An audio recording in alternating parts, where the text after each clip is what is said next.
The iPhone 16 Pro Max has more changes that we weren't expecting to see on top of many other upgraded specs. Now let me know in the comments who out there is waiting for the iPhone 16, and don't forget to subscribe to stay up to date with the latest tech. So first story of the day, we've got great news for those of you that don't want the Pro models, and the iPhone 16 along with the iPhone 16 Plus are finally going to see an upgrade in RAM.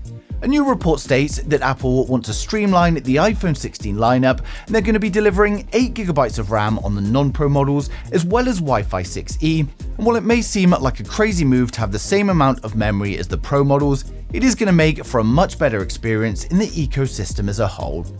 Now next up, we've got an update from reliable analyst Ming-Chi Kuo, and he says that the iPhone 16 Pro is going to be getting the new tetraprism zoom camera. It was previously for the Pro Max model only due to issues with internal space, but thanks to a larger form factor for the new iPhone 16s, it's now going to be included in the Pro.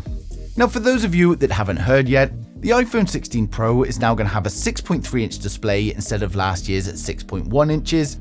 The iPhone 16 Pro Max is being upgraded to a 6.9-inch display from last year's 6.7, and we're unsure if these changes are also going to be on the non-Pro models as well. Next up, we've got an update that both phones are finally going to be getting an upgrade to the wide-angle camera, and Apple are upgrading it to a 48-megapixel sensor to help the camera perform better in the low-light conditions, as well as improving the overall level of detail.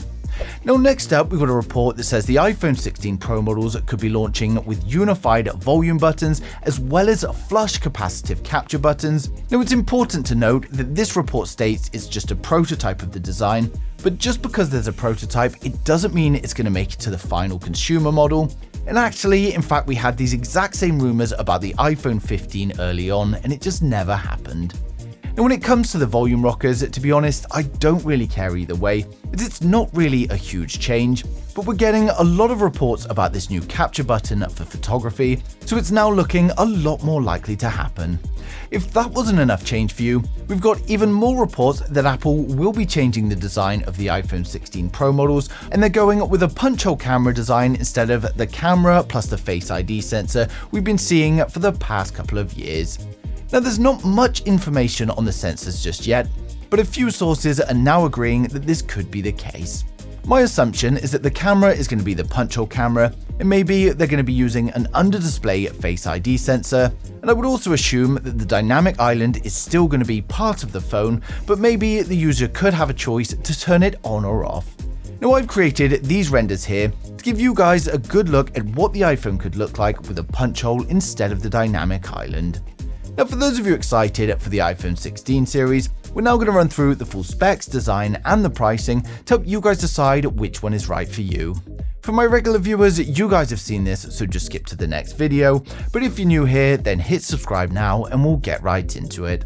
So first up, we have the standard iPhone 16. With the standard iPhone 16, we get a 6.3-inch OLED display, but unfortunately, this is still going to be an LTPS display.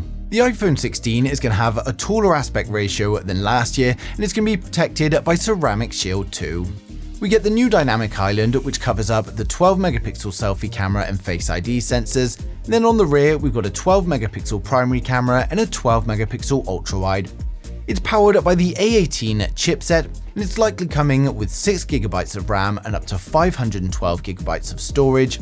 It's also powered by a 3450 mAh battery with 30-watt fast charging, and it's going to come with advanced 5G, Bluetooth 5.3 and Wi-Fi 7. Now it will of course ship with iOS 18 and is expected to launch from around $850 in September 2024. Now next up, we've got the iPhone 16 Plus. With the iPhone 16 Plus, we get a 6.9-inch OLED display, and again, unfortunately, this is another LTPS display. It's got a taller aspect ratio than its predecessor, and is protected by Ceramic Shield 2. We get the new dynamic island, which covers up the 12-megapixel selfie cameras and Face ID sensors. Then on the rear, we've got a 12-megapixel primary camera and a 12-megapixel ultra-wide. It's powered by the A18 chipset, and it's likely going to come with a choice of 6GB of RAM and up to 512GB of storage. It's powered by a 4420 mAh battery with 30-watt fast charging, and it comes with the advanced 5G, Bluetooth 5.3 and Wi-Fi 7. Now it of course ships with iOS 18 and is expected to launch from around $950 in September 24. Next up, we've got the iPhone 16 Pro. Now the iPhone 16 Pro has a 6.3-inch 120Hz LTPO OLED display. It's got a taller aspect ratio than its predecessor, and the Pro is protected by Ceramic Shield 3. We get the new Dynamic Island, which covers up the 12-megapixel selfie camera and Face ID sensors. Then on the rear, we get a 48-megapixel primary camera, a 48-megapixel ultra-wide camera, and then we've got a 12-megapixel tetraprism camera with 5x optical zoom. It's powered up by the A18 Pro chipset, and it comes with 8GB of RAM and up to 1TB of storage, and it's also powered up by a 3450 mAh battery, and fast charging is still unknown at the moment, but we do expect some improvements, and of course it comes with the advanced 5G, Bluetooth 5.3 and Wi-Fi 7. It will of course ship with iOS 18 and is expected to launch from around $1,100 in September 2024. Now finally, we save the best to last, the iPhone 16 Pro Max. With the iPhone 16 Pro Max, we get a 6.9-inch 120Hz LTPO OLED display. Again, like the other phones, it's got a taller aspect ratio than its predecessor and is protected by Ceramic Shield 3.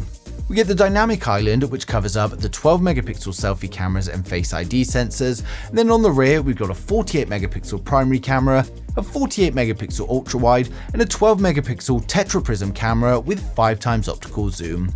It's powered up by the A18 Pro chipset. It comes with 8GB of RAM and up to 1TB of storage, and it's powered up by a 4500 mAh battery. As with the 16 Pro, we don't know the fast charging at the moment, but we do expect to see some improvements.